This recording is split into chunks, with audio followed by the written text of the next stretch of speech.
الحمد لله نحمده ونستعينه ونستغفره ونؤمن به ونتوكل عليه ونعوذ بالله من شرور أنفسنا ومن سيئات أعمالنا من يهده الله فلا مضل له ومن يضلله فلا هادي له ونشهد أن لا إله إلا الله وحده لا شريك له ونشهد أن سيدنا ونبينا وشفيعنا ومولانا محمدا عبده ورسوله أما بعد فأعوذ بالله من الشيطان الرجيم بسم الله الرحمن الرحيم عينا يشرب بها المقربون صدق الله العظيم وصدق رسوله النبي الأمي الكريم ونحن على ذلك لمن الشاهدين والشاكرين والحمد لله رب العالمين اللهم صل على سيدنا محمد وعلى آل سيدنا محمد وبارك وسلم. محترم دوستوں اور بزرگوں، جیسا کہ گزشتہ کل کی مجلس میں قرب الہی یعنی اللہ کی نزدیکی اور اللہ کا قرب حاصل کرنے کے جو 7 درجات کی بات چل رہی تھی، ان میں 2 باتیں آپ کے سامنے ذکر فرمائی تھی کہ ایک ہے ادب اور دوسری چیز ہے علم نافع. آج کی اس مجلس میں انشاءاللہ قرب الہی کے ان 7 درجات میں سے تیسرا درجہ اور تیسری سیڑھی عمل صالح ہے کہ پھر جس کو عمل صالح یعنی اچھے اعمال، نیک اعمال، کہ جب بھی انسان اللہ کا قرب حاصل کرنا چاہے اور اس کے پاس علم نافع ہو، نفع دینے والا علم ہو، اور علم نافع جب بھی انسان کو ملے گا اس کو اعمال کے کرنے کی توفیق کے ساتھ وہ ملے گی، اس کو عمل کے بغیر چین نہیں آئے گا. العلم بلا عمل کالشجر بلا ثمر، کہ جس طریقے سے علم بغیر کسی عمل کے ویسا ہے جیسا کہ بغیر کسی پھل کے اور بغیر کسی پھل کے وہ درخت. تو کہنے کا مقصد اور خلاصہ یہ ہے کہ حق تعالیٰ جل شانہ کے قرب حاصل کرنے کے ہمارے مشائخ نے 7 درجات بیان فرمائے ہیں. ان میں سب سے پہلی چیز ہے ادب، دوسرے نمبر پر ہے علم نافع، تیسرے نمبر پر ہے عمل صالح یعنی نیک عمل. ہر انسان جب بھی کوئی عمل کرتا ہے تو اس کے سامنے یہ بات ہونی چاہیے کہ میرا یہ عمل کہیں ایسا تو نہیں ہے کہ مجھے اللہ کے حکم سے اور اللہ کے قرب سے مجھے دور کر دے. ہر عمل میں اس کو وہ عمل دیکھنا چاہیے کہ جو عمل عمل صالح ہو، نیک عمل ہو، اچھا عمل ہو.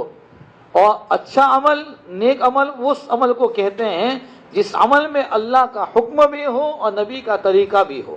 مثال کے طور پر میں اور آپ مسجد میں آتے ہیں، مسجد میں آنا یہ اللہ کا حکم ہے، لیکن اگر سنت کے مطابق کے ساتھ آئیں گے، سنت کے اہتمام کے ساتھ آئیں گے تو پھر یہ عمل صالح کہلائے گا، ایک اچھا عمل کہلائے گا، نیک عمل کہلائے گا.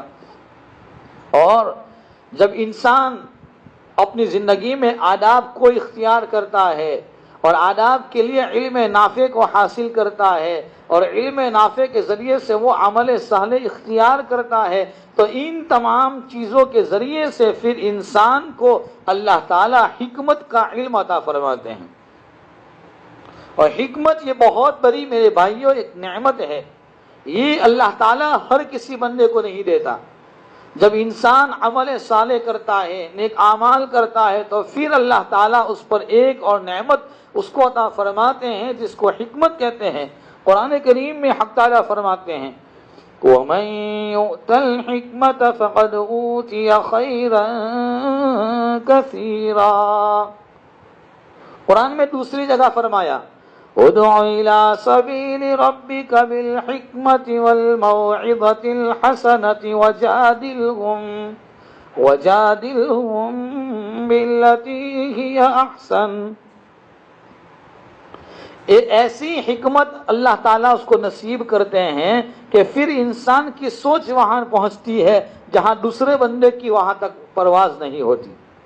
یعنی اللہ تعالیٰ بات کرنے کا صحیح ملکہ کس بندے کے ساتھ کس موقع پر کس اعتبار سے بات کرنا ہے وہ ملکہ اور وہ صفت بھی اللہ تعالیٰ اس کو عطا فرماتے ہیں کہ ایک آدمی ہم سے عمر میں بڑا ہے، اس کے ساتھ مجھے کس موقع پر کس طرح بات کرنا ہے، اپنے استاد کے ساتھ کس طرح بات کرنا ہے، اپنے مسجد کے امام کے ساتھ کس طرح گفتگو کرنا ہے، ہمیں اپنے ذمہ داروں کے ساتھ کس طرح گفتگو کرنا ہے. ایک موقع شناس اور مردم شناسی کی صفت اللہ تعالیٰ اس کو عطا فرماتے ہیں. امام ابو حنیفہ رحمۃ اللہ علیہ کی حکمت اور فراست زبردست تھی. ہمارے 4 مشہور ائمہ کرام جن میں امام ابو حنیفہ رحمۃ اللہ علیہ کہ امام اعظم ابو حنیفہ رحمۃ اللہ علیہ کے پاس ایک بوڑھا آدمی آیا اور کہنے لگا کہ واو او واوین. حضرت نے فرمایا واوین. اب وہ 40 حضرات ہیں جو مسائل کے استنباط میں شریک تھے، جن میں امام ابو یوسف رحمۃ اللہ علیہ، امام محمد رحمۃ اللہ علیہ، امام ظفر رحمۃ اللہ علیہ اور امام داؤد طائی رحمۃ اللہ علیہ جیسے بڑے بڑے علماء جو تقوی کے پہاڑ ہیں. کسی کے کچھ سمجھ میں نہیں آیا، سارا دن سوچتے رہے کہ بوڑھے نے کیا کہا. لیکن امام ابو حنیفہ رحمۃ اللہ علیہ نے فرمایا کہ واوین تو وہ بوڑھا کہہ کے چلا گیا کہ لا و لا، کہ اب یہ تمام حیران ہے. انہوں نے امام ابو حنیفہ سے پوچھا کہ حضرت یہ اشارے سے سمجھ میں نہیں آتی یہ بات، آپ بتا دیجئے کیا کہنا چاہتے ہیں. فرمایا کہ اس نے مجھ سے یہ سوال پوچھا ہے اس بوڑھے نے کہ میں التحیات کو 1 واو سے پڑھوں یا 2 واو سے پڑھوں. کہ ہم احناف ہیں جو امام ابو حنیفہ رحمۃ اللہ علیہ کی پیروی کرتے ہیں مسائل میں فقہ میں، کہ ہم پڑھتے ہیں التحیات للہ والصلوات والطیبات، یعنی 2 جگہ واو آیا. تو وہ بوڑھا آ کر پوچھتا ہے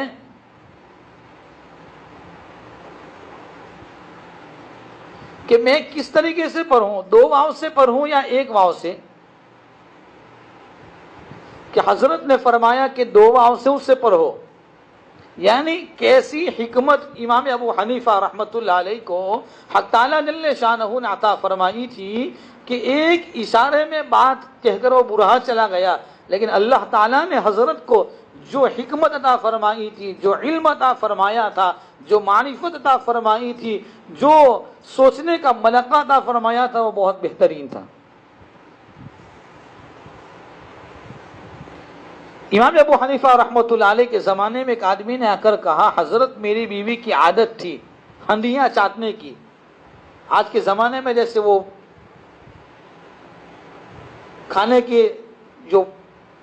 کھانا بنانے کے جو برتن ہوتے ہیں کہ وہ چاٹنے کی اس کو عادت تھی.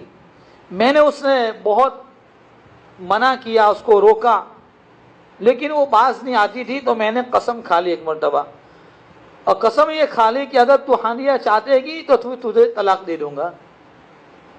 کچھ دن تو وہ عورت رکی رہی اور اپنے آپ کو اس سے بچایا، لیکن اس کی طبیعت میں وہ عادت بن چکی تھی، اس لیے پھر اس نے ایک مرتبہ اس ہانڈیا کو چاٹ لی. اب یہ اس عورت کو طلاق واقع ہوئی یا نہیں ہوئی؟ جس سے پوچھتے ہیں تو ہر آدمی کہتا ہے کہ طلاق ہو گئی. وہ آدمی امام ابو حنیفہ رحمۃ اللہ علیہ کی خدمت اقدس میں آیا اور پوچھا کہ حضرت میں نے اپنی بیوی کو یہ بات کہی تھی کہ اگر تو ہانڈیا چاہتے گی تو طلاق ہو جائے گی، لیکن اس نے اپنے آپ کو کئی دنوں تک اپنے آپ کو روکے رکھا.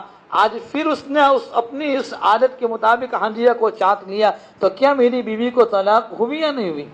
امام ابو حنیفہ رحمۃ اللہ علیہ نے اس آدمی سے کہا کہ جاؤ تم اپنی بیوی کو لے کر آؤ، میں تمہاری بیوی سے ایک سوال کروں گا۔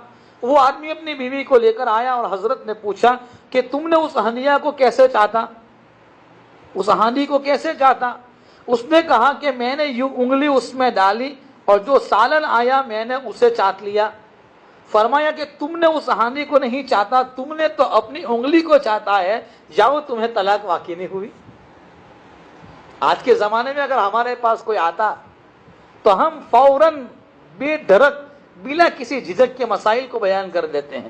میرے بھائیوں، کچھ مسائل ایسے ہیں کہ جو ہمیں اپنے علماء، بلکہ کچھ نہیں، ہر مسئلے میں ہمیں اپنے علماء کی رہبری میں اور اپنے مفتیان کرام کی رہبری میں ان کے پاس جا کر مسائل کو سیکھنا چاہیے اور اس پر عمل کرنا چاہیے۔ تو خیر، امام ابو حنیفہ رحمۃ اللہ علیہ کو حق تعالیٰ جل شانہ نے وہ ملکہ اور وہ صفت اور وہ علم عطا فرمایا تھا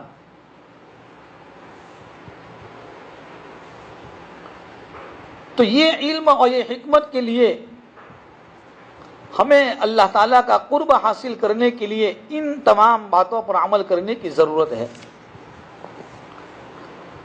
اسی طرح امام ابو حنیفہ رحمۃ اللہ علیہ کے زمانے میں ایک مسئلہ علماء کے درمیان میں وہ مسئلے پر بحث شروع ہو گئی کہ کوئی انسان 4 رکعت فرض نماز ادا کر رہا ہو اور پہلی اتحیات میں عبدہ و رسولہ تک وہ پڑھے، پھر اگر بھول جائے اور درود شریف شروع کر دے تو کسی نے کہا کہ اگر اللہم پڑھ لیا پھر اگر وہ کھڑا ہو گیا تو کوئی حرج نہیں۔ کسی نے کہا کہ اگر وہ صلی تک پڑھ لے تو بھی کوئی حرج نہیں۔ کسی نے کہا کہ علا تک پڑھ لے اور کھڑا ہو گیا تو بھی کوئی حرج نہیں۔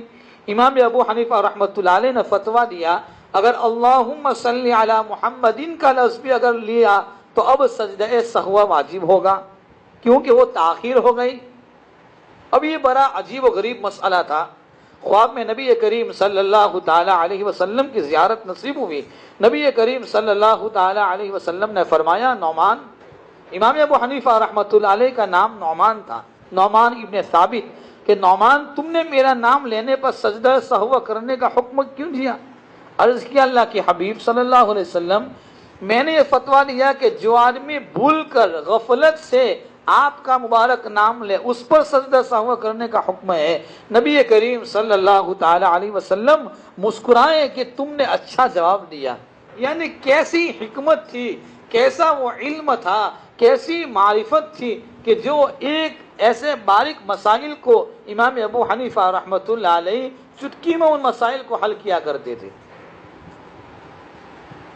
یہ میں بتانا چاہتا ہوں اللہ کے قرب کو حاصل کرنے کے لیے، اللہ کی نزدیکی حاصل کرنے کے لیے، اللہ کی دوستی حاصل کرنے کے لیے، اللہ کی معیت حاصل کرنے کے لیے، اللہ کی معرفت حاصل کرنے کے لیے ان اسباب اور ان اعمال کو کرنے کی ضرورت ہے۔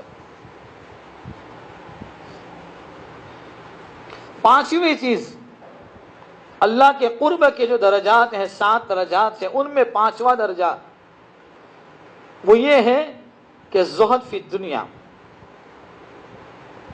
کہ جب انسان کو حکمت مل جائے تو پھر اس کو دنیا کی حقیقت معلوم ہو جاتی ہے کہ اس انسان کو زہد فی الدنیا نصیب ہو جاتا ہے،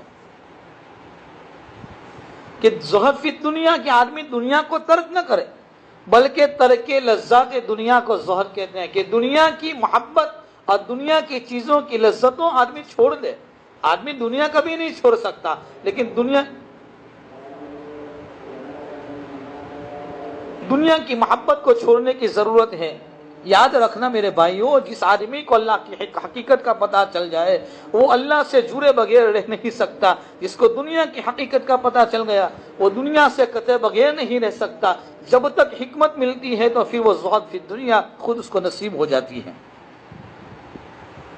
تو خیر، آج کی بات ہم یہیں پر ختم کریں گے۔ ابھی جنازے کی نماز پڑھانے کے لیے جانا ہے، اس لیے آج کی بات کو یہیں پر ہم ختم کرتے ہیں۔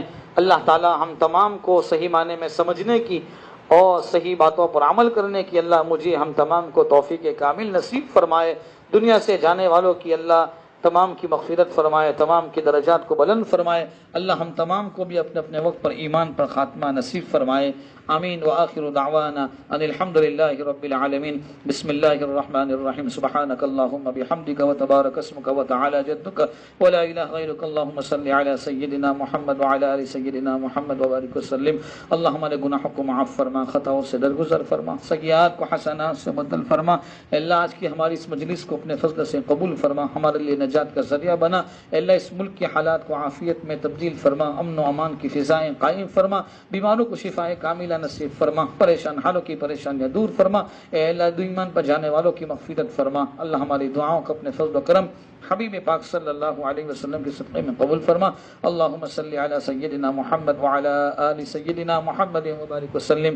ربنا تقبل منا انک انت السمیع العلیم وتب علینا انک انت التواب الرحیم، وصلی اللہ تعالی علی خیر خلقہ سیدنا محمد وعلی آلہ وصحبہ اجمعین برحمتک یا ارحم الراحمین۔